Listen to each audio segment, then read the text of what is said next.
Well, it's that time of year when drivers need to be a little more cautious out there on the roadways. The Highway Patrol says the deer are on the move, and quite often that means they're on the roads. So we sent our Alex Flippin to find out what to do when we come across those deer.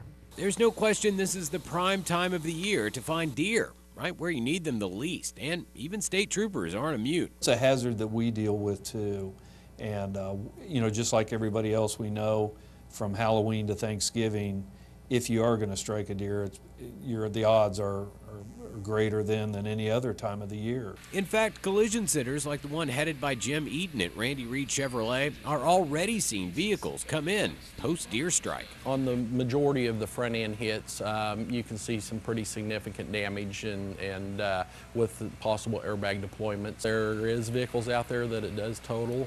And in Missouri, you stand a pretty good chance of running into a deer yourself. A 1 in 116 chance, according to State Farm, making Missouri a high-risk state for drivers. Right now, the deer are on the move, and they may make an unexpected appearance on just about any road at any time.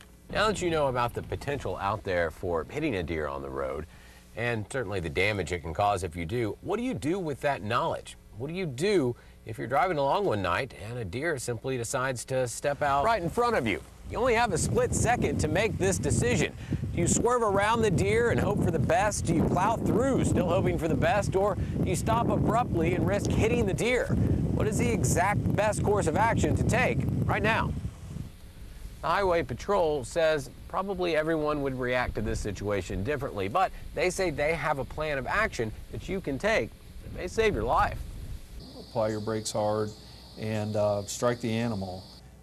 It's much better to do that than trying to steer around them, in which we see people get hurt and we see much more serious accidents. It may seem a little counterintuitive, but Sergeant Sheldon Lyon says he's seen it go both ways, and hitting the deer has the happiest ending. Alex Flippin, Fox 26, KNPN. Well, as we get closer